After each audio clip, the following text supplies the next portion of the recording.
பேரும் அல்லும்படி 6 முதல் 60% வரை ஆடி தள்ளுபடியுடன் super Saravana stores, Chennai, Madurai, Kovai. FTP நேயர்களுக்கு வணக்கம். இன்று நம்முடன் ஐயா ரவீந்திரன் மேனேஜர் சார். வணக்கம் சார். வணக்கம் சார். ஒரு அரசியல் ரொம்ப அன்சர்டன் டெரிட்டரி போயிட்டு இருக்கு. இந்த டீலிமிட்டேஷன் பில் மறுபடியும் அடுத்த வாரம் வரும்னு பேசப்படுது. இல்லை திமுக இது ஆதரிக்குமா எதிர்க்குமான்றதே ஒரு பெரிய ஒரு மர்மமாக இருக்கு. எப்படி பார்க்குறீங்க? டீலிமிட்டேஷன் பில் வந்து டிஎம்கே வந்து அதில் 50-50ங்கிற மாதிரி அவங்க ஸ்டேட்மெண்ட்டை கொடுத்துருக்குறாங்க. காங்கிரஸ் வில்லனாக இருக்கக்கூடிய கர்நாடகா இதில் 209 எதிர்ப்போங்கிறத சொல்லிட்டாங்க. மேகதாது மேட்டர் பார்த்துருப்பீங்க, அந்த ஸ்டாலினோட எக்ஸ்தள பதிவு. இங்கே தமிழர் நலன், தமிழ்நாட்டின் நலனை வச்சு மற்ற விஷயத்தை நாங்கள் முடிவு பண்ணணும்னு சொல்லியிருக்காப்புல. கேள்வி கேட்ட எந்த திராவிட முன்னேற்ற கழக தலைவர்களும் முன்பு சொல்ல மாதிரி பாஜகவுக்கு எதிர், கடுமையான எதிர், அந்த வார்த்தைகள் யாருக்கிட்ட இருந்து வரல. அனிதா ராதாகிருஷ்ணன் போன்றவங்க லோக்கல் பேக்கிங் உள்ளவங்க, அதுவும் மாவட்ட செயலாளர், அமைச்சர், ப்ளஸ் அவர் அன்னைக்கே திமுகவில் நல்ல பவர்ஃபுல் போர்ட்போலியெல்லாம் கொடுத்துருக்க வேண்டிய அளவுக்கான பேக்கிங் உள்ளவர் தான். அவர் ஜெயலலிதா மீறி ஜெயித்தவர், கலைஞரை மீறி ஜெயித்தவர். அந்த பகுதியில் ஒரு பேக்கிங் உள்ள லீடர், திமுகவில் முக்கிய தலைவர் வந்து முழுக்க பாஜகவுக்கு ஆதரவான ஒரு இதையே வந்து மந்திரி சபையில் திமுக சேரணும், திருச்சி சிவா அமைச்சராகணுங்கிற அளவுக்கு அவர் பேசுகிறாரு. அதை யாருமே வந்து அவரோட சொந்த கருத்துன்னு மறுக்கலை. அதுவும் நம்ம பார்க்குறோம். ஸோ அவங்க திராவிட முன்னேற்ற கழகம் வந்து பாஜகவோட நெருங்கி பயணிக்கணுங்கிற ஒரு முடிவுக்கு வந்திருக்காங்க. அதில் ஒரு அரசியல் நிர்பந்தமும் இருக்கு. நிச்சயமாக விஜயும் ராகுலும் சேர்ந்து தான் நிற்க போகிறாங்க. ராகுல விஜய் மினிஸ்ட்ரியிலே இருக்காங்க. விஜய் வந்து பிஎம் கேண்டிடேட்டாக ப்ரொஜெக்ட் பண்ணுவார். உள்ளாட்சி, ராஜ்சபா, பார்லிமெண்ட் எல்லாத்துக்குமே அவங்க அக்ரிமெண்ட் போட்டிருக்காங்க. ஸோ அப்படி ப்ரொஜெக்ட் பண்ணும்போது அங்கே வந்து அந்த அமைச்சரவையில் இந்தியன் யூனியன் முஸ்லீம் லீக் இருக்கு. அப்போ அந்த தரப்புக்கு தான் கிறிஸ்டின் முஸ்லீம் கன்சால்டேட் ஆகும். கிறிஸ்டின் முஸ்லீம் ஓட்ஸ் வந்து முழுக்க கன்சால்டேட் ஆகும். கிறிஸ்டின்ஸில் கொஞ்சம் ஒரு சோஷியல் செக்ஷன் வந்து வேணால் கொஞ்சம் பெரிய அளவில் போடாமல் இருக்கலாம். அதே மாதிரி முஸ்லீமில் இல்லை. முஸ்லீம் வந்து இப்போ மெஜாரிட்டி ஸ்டாலின் தான் போட்டிருக்காங்க. 2/3 ஸ்டாலினுக்கு மெஜாரிட்டி போட்டனால தான் பல தொகுதிகளில் திராவிட முன்னேற்ற கழகம் ஜெயிக்க முடிஞ்சுது. ஆனால் மக்களவை தேர்தல்னு வரும்போது அவங்க ராகுல் பிரதமர்ங்கிறதுக்கும் அதில் இந்தியன் யூனியன் முஸ்லீம் லீக்கு அமைச்சரவையில் இடம் பெற்றிருக்காங்கங்கிறதுக்கும் தான் மாறி போடுவாங்களே தவிர, ஸ்டாலின் மோடி கூட இருந்தாலும் அதான் நிலைமை, இல்லைன்னாலும் அதான் நிலைமை. நான் வேணா 2014 பார்லிமெண்ட் எலெக்ஷன் இதை வந்து முக ஸ்டாலின் அவர்களை வந்து பூத் வைஸ் பார்க்க சொல்லிடுங்க. இருக்கும், உங்கள்கிட்ட இருக்கும். நீங்கள் இப்போ சுரேஷ் ராஜன்கிட்ட கேட்டாலே எடுத்து கொடுப்பாரு. இல்லை மகேஷ்கிட்டயோ ஆஸ்டின்கிட்டயோ யாரும் உங்க கன்னியாகுமரி டிஸ்ட்ரிக்ட்ல உள்ள அவங்க தலைவர்கள் யார்கிட்ட கேட்டாலும் உடனே வந்து எடுத்து கொடுத்துருவாங்க. அது வந்து தெளிவாக கிறிஸ்டின் முஸ்லீம் ஓட்டு உங்களுக்கு வரலைங்கிறது வந்து மக்களவையில் வரலைங்கிறது பறைசாற்றும். 26 சட்டமன்றத்தில் வந்திருக்கு, நான் மறுக்க வரல. முஸ்லீம் ஓட்டு வந்து பெரிய அளவில் விஜய் வந்தும் இஸ்லாமிய சகோதரர்கள் ஸ்டாலின் அவர்களுக்கும், வன்னிய சகோதரர்கள் வந்து எடப்பாடி தலைமைக்கும், அன்புமணி பாமக அந்த இதுக்கும் வந்து ஒரு டிஸ்டிங்க்டா விஜயோட தாக்கத்தெல்லாம் அவங்க பொருட்படுத்தாம பெரிய அளவில் போட்ட 2 சமூகங்கள்னா ஜாதிய ரீதியாக வன்னியர்கள் எடப்பாடி முதல்வராகணும்னு அதிமுக பாமக கூட்டணிக்கும், ஸ்டாலின் முதல்வராகணும்னு இந்தியன் யூனியன் முஸ்லீம் லீக் திமுக கூட்டணிக்கு முஸ்லீம்களும் போட்டது மட்டும். மற்ற இன்னொரு 3 முஸ்லீம் கட்சிகள் இருக்குது. இன்னும் மற்ற மனிதநேய மக்கள் கட்சி, எஸ்டிபிஐ, நிறைய கட்சி இருந்தால் அவங்களாம் எம்எல்ஏ ஆயிருக்காங்களே. சகோதரர் ஜவஹர்லா மனிதநேய மக்கள் கட்சி அவங்களோட செல்வாக்கு வளையத்தை நான் குறைச்சி மதிப்பிடலை. எஸ்டிபிஐயோட இது ஒர்க் ஃபோர்ஸை நான் குறைச்சி மதிப்பிடலை. தமிமுன் அன்சாரிக்குன்னு ஒரு கிரெடிபிலிட்டி இருக்குது. ஸோ இவங்க எல்லாம் சேர்ந்து வந்து ஒரு தனித்தன்மையோட வாக்களிச்சாங்க. ஆனால் வன்னியர்கள் வந்து மோடி பிரதமர்னே வாக்களிப்பாங்க பார்லிமெண்ட்டில். அதே நேரத்தில் இஸ்லாமியர்கள் வந்து பார்லிமெண்ட்னா ராகுல் பிரதமர் தான் வாக்களிப்பாங்க. இது நாம் பல இடங்களில் பார்த்துட்டோம். கேரளாவில் வந்து கம்யூனிஸ்ட் வந்து ஒன்றும் படுதோல்வி அடையலை. ஆனால் பார்லிமெண்ட்டில் மிக மோசமாக தோற்றதுக்கு காரணம் முஸ்லீம்கள் வந்து ராகுலுக்கு வாக்களித்தது. அஜ்மல் கான் அசாம், இந்த ஸ்டாலின் அவர்களும் திராவிட முன்னேற்ற கழகத்தை இதை பார்க்கணும். அவங்க வந்து 14 எப்படி வாக்களிச்சாங்க, 19 எப்படி வாக்களிச்சாங்க, 24 எப்படி வாக்களிச்சாங்க. அதுல முஸ்லீம் டாமினேட்டட் ஒரு தொகுதி நம்ம தம்பி அஜய் அனுப்பியிருந்தான், துப்ரி லோக்சபா அஸ்ஸாம்ல. அங்க 10 லட்சம் ஓட்டு வித்தியாசத்துல காங்கிரஸ் லீடரை வந்து பர்பியூம் மர்ச்சர், இந்தியாவிலே உள்ள அந்த அஸ்ஸாம்ல பெரிய பணக்கார ஒருத்தர் Badruddin Ajmal, Indian all India united democratic front, அவர் வந்து பெரிய அளவில் வாக்கெடுத்தவரை வெறும் மிக குறைஞ்ச வாக்குக்கு தள்ளி பெரிய வெற்றியை காங்கிரஸ் அங்கே பெற்றுட்டாங்கன்னா, ஒட்டுமொத்த முஸ்லீமும் அங்கே காங்கிரஸ் பக்கம் போயிட்டாங்க. காங்கிரஸ் வந்து 10 லட்சம் ஓட்டு வித்தியாசத்தில் ஸ்ட்ராங் முஸ்லீம் ஐடென்டிட்டி உள்ள லீடர் பெர்ஃப்யூம் பேரன் Fakhruddin Ajmal, they voted Indian National Congress rock solid. Indian National Congress தான் இன்னொரு வகையில் சொன்னா புதிய முஸ்லீம் லீக். புதிய முஸ்லீம் லீக் வெஸ்ட் பெங்காலில் 3 விழுக்காடு ஓட்டு, 2 பேரும் முஸ்லீம் ஓட்டு. அசாமில் 12 முஸ்லீம், ஒரு ரிசர்வ் தொகுதியில் உள்ள ஒரு இந்து. முஸ்லிம்களோட மனநிலை அது தமிழ்நாட்டிலையும் கண்டிப்பா வரும். ஏற்கனவே வந்துட்டுங்கிறத 2014 முஸ்லீம் ஓட்டிங் பேட்டர்னை நீங்க பார்த்து புரிஞ்சுக்கிட்டா போதும். மோடியா லேடியான்னு கேட்ட ஜெயலலிதா பின்னாடி இஸ்லாமியர்கள் வாக்களிச்சாங்க. இத்தனைக்கும் அந்த காலகட்டத்தில் உங்க கூட கலைஞர் உயிரோடு இருந்த அந்த தேர்தலை நடத்தினாரு. நீங்க கையை கைப்பற்றிங்கன்னு கூட சொன்னீங்க. உங்க கூட அன்னைக்கு இருந்தது வந்து இந்தியன் யூனியன் முஸ்லீம் லீக், தென் மனிதநேய மக்கள் கட்சி, புதிய தமிழகம், விசிகா 2 சீட்டு கொடுத்தீங்க. 4 கூட்டணி கட்சிகள் இருந்தும் ஒரு சீட்டு கூட நீங்க 2014 வெற்றி பெற முடியல. இப்ப நீங்க அதிகாரத்துல இருக்கும் போதே கிறிஸ்தவர்கள் 2/3 போயிட்டாங்க, 1/3 தான் இருக்காங்க. முஸ்லீம் 2/3 இருந்தாங்க முஸ்லீம், ஆனா என்மை போயிடுவாங்க. இந்த சூழ்நிலையில திராவிட முன்னேற்ற கழகம் ராகுல் காந்தி தலைமைக்கு IUML அதிகாரத்தோடு இருக்கக்கூடிய இடத்துக்கு தான் முஸ்லீம்கள் மக்களவைக்கு போவாங்கங்கிறதுல சான்ஸ் எடுக்க முடியாது. அது செட்டில்டு மேட்டரா தான் நான் பார்க்குறேன். அதே போல பிரதமர் வேட்பாளர்னு ராகுல் காந்தி இங்க தொடர்ந்து திமுக காங்கிரஸ்ல வெற்றி பெற்றுட்டு இருக்கிறாரு. இப்பவும் அவரு திமுகவுக்கு கடைந்தெடுத்த ஒரு அயோக்கியத்தனமான கீழ்த்தரமான ஒரு துரோகத்திலே உருவான கட்சி அந்த கட்சி. ஸோ அவங்களுக்கு துரோகம் பண்றது அவங்களுக்கு ஒன்றும் பெரிய இது இல்லை. இந்த முறை இந்த துரோகத்துக்கு ஒரு சரியான வியூகம் அமைச்சு மக்களவை தேர்தலில் பதிலடி கொடுக்க முடியும். அதை அமைக்க தவறினால் அது திராவிட முன்னேற்றங்களுக்கு நஷ்டமாக முடியும். அதுதான் என்னோட முழுமையான பார்வை. காரணம், பாராளுமன்ற தேர்தல் ராகுல் வர்சஸ் மோடி தான் இருக்கும்.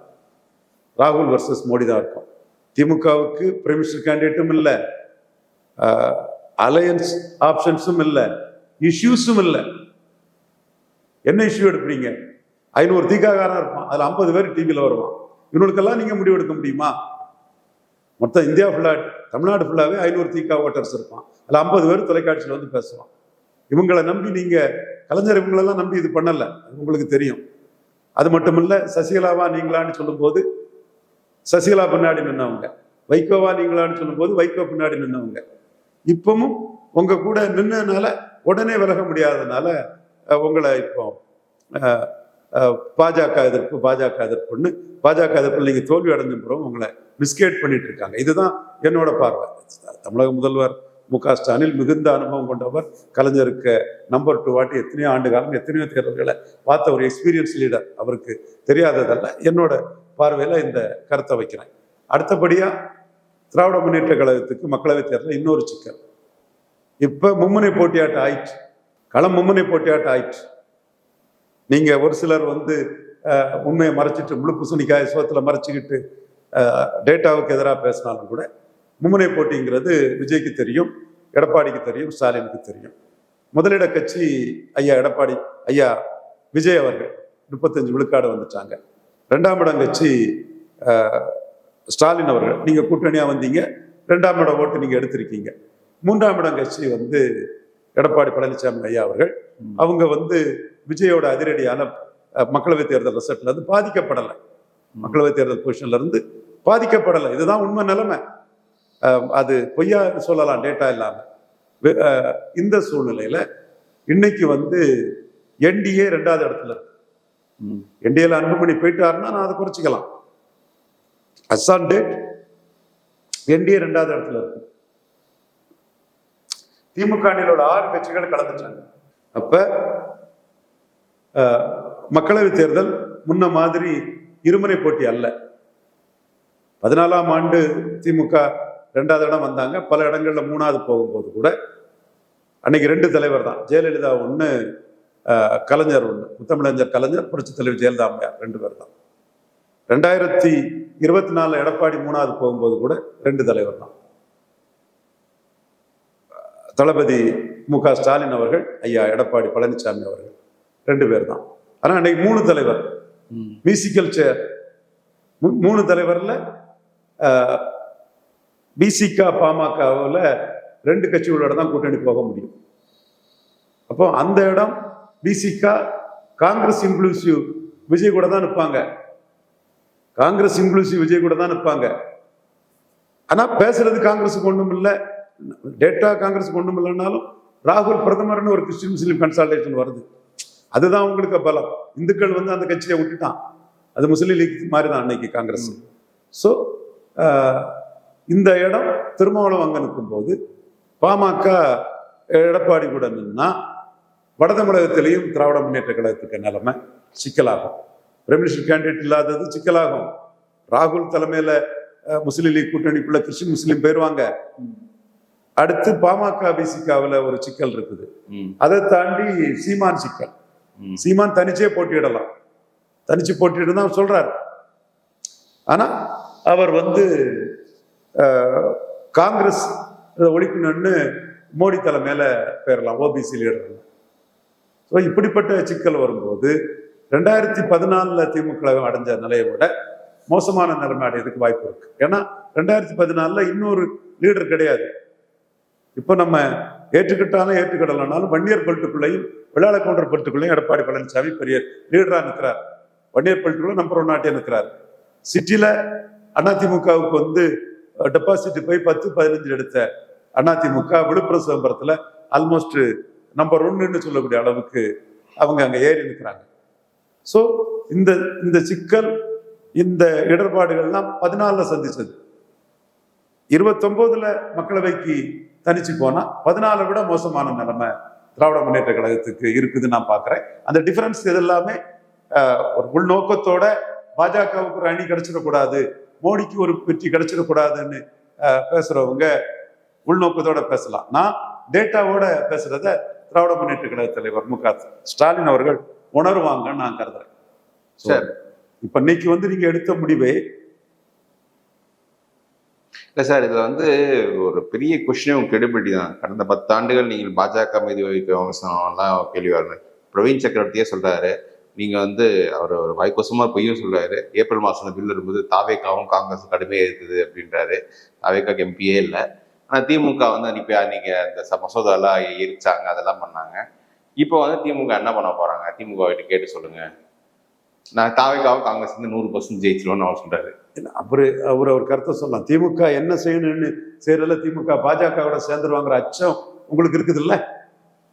அவரு திமுக பாஜகவோட சேர்ந்துருன்னு அச்சம் வருது இல்ல? அதுதான் தேவை இல்ல. ஆனா திமுகவை எக்ஸ்போஸ் பண்றாரு. நீங்க அப்ப பேப்பருக்கு தான் ஓட்டு பொய்யாச்சு, மத்த ஓட்டும் போயிருங்கிறானா? இவர் எக்ஸ்போஸ் பண்ணி என்ன, எக்ஸ்போஸ் பண்ணாத வழி போயிருந்த அந்த ஓட்டு ராகுல் பிரதமருக்கு தான் போகும்னு சொன்னா அந்த முடிவை ஸ்டாலின் எடுக்கணும். இவரு எக்ஸ்போஸ் பண்ணாக்கு அதை விட்டு தள்ளுங்க. 22 ராகுல எக்ஸ்போஸ் பண்றாரு சிதம்பரம். முட்டாள்தனமா பண்ணி நீ கொலிஷன் டிஸ்டர்ப் ஆட்டு மகாராஷ்டிராலையும் விளையாடுன, தமிழ்நாட்டிலையும் விளையாடுன. இன்னைக்கு என்சிபி பவார் மோடிக்கு இன்டைரக்ட் சப்போர்ட்டுக்கு போறாரு, ஸ்டாலின் இன்டைரக்ட் சப்போர்ட் போடுறாரு. என்னையா அரசியல் பண்றேன்னு சிதம்பரம் ட்வீட் போட்டு ராகுல் காந்தியை கலாய்க்கிறாரு. இத்தனைக்கும் அவரு மகன் 10 விழுக்காடு ஓட்டு எடுத்தவர். அவரை விட்டுக்கிட்டு 3 4 எடுத்த மாணிக் தாகூரை ராகுல் போட்டது ஒரு அநீதி. அந்த அநீதிக்கு ஊம குத்துறாரு சிதம்பரம் ராகுல் காந்தியை. சிதம்பரம் தான் விஜய் இப்ப கூட்டணி கட்சிகளுக்கெல்லாம் அளித்த விருந்துல கலந்துக்கிறாரு. கலந்து பின்ன என்ன பண்ணுவார் அவரு? விஜய் கூட தான் ராகுல் போறாரு, ராகுல தான் விஜய் பிஎம்ஆ சொல்ல போறாரு, சிதம்பரம் அங்கதான் போவாரு. ஒரு நாசுக்கா வாழைப்பழத்துல ஊசி ஏத்துற மாதிரி முட்டாள்தனமா அரசியல் பண்ணிட்டீங்க ராகுல் காந்தி. சரத்பவாரையும் ஸ்டாலினையும் மோடியை நோக்கி நகர விட்டுட்டீங்க, இனிமே மோடி அசைக்க முடியாதுன்னு சொல்றீங்க. மகாராஷ்டிராவில் 3 பெரிய சக்தி, சரத்பவார் வந்தா 4 பெரிய சக்தி என்டிஏல ஆயிரும். 2 சிவசேனாவும் காங்கிரஸ் என்ன பண்ண முடியும்? மகாராஷ்டிரா காலி, வெஸ்ட் பெங்கால் தனிச்சு நின்றீங்க, 3% ஓட்டு எடுத்தீங்க, அங்கேயும் என்டிஏ பெரிய அளவுக்கு வந்தாச்சு. என்ன இருக்கு உங்களுக்கு? புதுச்சேரியில கூட பார்லிமெண்ட்ல ஜெயித்த உங்க வைத்தியலிங்க ரெட்டியார் 12 விழுக்காடு ஓட்டு எடுத்து டெபாசிட் இருந்து போயிட்டாரு. உங்க ஓட்டெல்லாம் விஜய் கிட்ட போயிட்டு முழுக்க விஜய்க்கு கருணையில தான் நீங்க இருக்கணும். இப்போ விஜய்க்கு கருணையில தான் இருக்கணும். அப்படியே திமுக கூட இருந்துகிட்டு 35 விழுக்காடு எடுத்த விஜய் ஒரு ஆப்ஷனா வச்சு ஒரு அரசியல் பண்ணா கூட பார்கெனிங் இருக்கும். விஜய்கிட்ட முழுமையா விழுந்தாச்சு. திமுக எப்படி உங்களை ஒரு ஆப்ஷனா வைப்பான்? ஸ்டாலின் டிஆர் பாலுகிட்ட எல்லாம் பேசும்போது காங்கிரஸ் எதிர்ப்புல தான் நிற்கணும்ட்டாரு. அதே தாண்டி ஓப்பன் எவிடன்ஸ் மேகதாதுவை உண்டு இல்லைன்னு காங்கிரஸ் இல்லைன்னா காட்டுறாரு. அது எடப்பாடி கூட சொல்லிட்டாரு, நீங்க காங்கிரஸ் மந்திரி சபை விட்டு கலத்துங்கிறார். இல்லை சார், நீங்க இப்போ காங்கிரஸ் தரப்பு திமுக மறுபடியும் திமுக மறுபடியும் பேசுறாங்க, இந்த மசோதா ஆதரவு தெரிவிக்கணும் அப்படின்ற மாதிரி. யார் பேசுறா? யாரும் சிதம்பரம் தான் பேசுறாருன்னு நினைக்கிறேன். யார் பேசுறா? யார்கிட்ட பேசுறா? என்ன சொல்லி பேசுறாங்க? நீங்க இந்த டீலிமிட்டேஷன் ஆதரிக்க கூடாது, பாஜக எப்படி உடனே இவங்க அதுக்கு என்ன கன்சிடரேஷன் கொடுக்க போறாங்க? திமுகவுக்கு என்ன கொடுக்க போறாங்க? ஆன்டி பிஜேபி என்ற பாஜக ஆன்டி பிஜேபி தான் செத்து போயிட்ட. தமிழ்நாட்டுல செத்து போச்சு, வெஸ்ட் பெங்கால்ல செத்து போச்சு, அசாம்ல போச்சு, புதுச்சேரியில போச்சு, தமிழ்நாட்டுல ஆன்டி பிஜேபி செத்து போச்சு. ஓகே, பட் ஆனா ஒரு பரவலா மக்கள் என்ன எப்படி சேர் பார்ப்பாங்க? இவ்வளவு 10 வருஷமா பாஜக ஸ்டாலின் போறது, ஸ்டாலினோட லீடர்ஷிப் அது எங்க? ஸ்டாலின் எடுக்க வேண்டிய முடிவுங்க. ஸ்டாலின் கேடு கட்டாலும் பரவாயில்ல, இன்னும் பலரும் தங்களுடைய வன்மத்தை கூட இருந்தும் வெளியே இருந்தும் ஸ்டாலின் மேல காட்டிட்டு இருக்காங்க. அதான் நான் சொன்னேன், யாரு இவர்கள்? சசிகலா வரட்டுன்னு நினைச்சவங்க, தினகரன் வரட்டுன்னு நினைச்சவங்க, வைகோ வரட்டுன்னு நினைச்சவங்க. இவங்களோட கேரக்டரை ஸ்டாலின் புரிஞ்சு விடணும். ஸ்டாலின் வெற்றி பெற்றனால கூட இருந்தவங்க. ஸோ இவங்களால ஸ்டாலினுக்கு என்ன பிரயோஜனம்?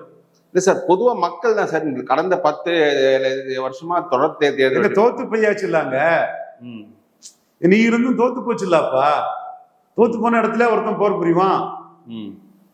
மைனாரிட்டின்னு இந்துக்கள் எல்லாம் பிஜேபி கிட்ட கன்சால்டேட் பண்ண ராகுல் விட்டுட்டு இருக்கிற மாதிரி தோத்து போன இடத்துல ஒருத்தர் போர் புரிவா?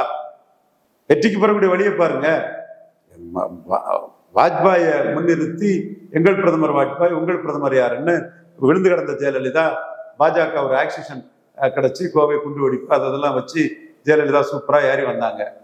உடனே ரைட் மேன் இந்த ராங் பார்ட்டி வாஜ்பாயை கலைஞர் பிடிக்கல, பண்டார பரதேசின்னு சொன்னவரு ஜெயிக்கல.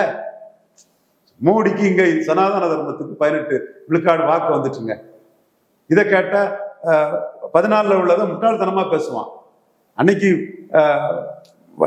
வைகோ இருந்தாரு, விஜயகாந்த் இருந்தாருன்னு இதெல்லாம் மறந்துகிட்டு என்னவோ வன்மத்திலே காட்பிடிச்சுன்னா மத வெறிய அவன் பாஜகவுக்கு எதிராக இறக்குவான். ஊடகத்துல அப்படிதான் இருக்காங்க. அந்த 18ல அண்ணாமலை பங்கு இருக்கு, தினகரன் பங்கு இருக்குல்ல இருக்கு. அதாங்க நான் மறுக்க வரல. தினகரன், பாமக, ஓபிஎஸ், தென் பாரிவேந்தர், ஏசி சண்முகம், ஜான் பாண்டியன், தேவநாதன், யாதவ், இவங்களுக்கெல்லாம் ஒரு 6 விழுக்காடு கொடுத்துடலாமா? இல்ல 8 விழுக்காடு கொடுத்துடலாமா? சரி, இந்த 8 விழுக்காடும் மோடி பிரதமர் சனாதானத்தை ஏத்துக்கிட்டு விழுந்த வாக்கு தானே.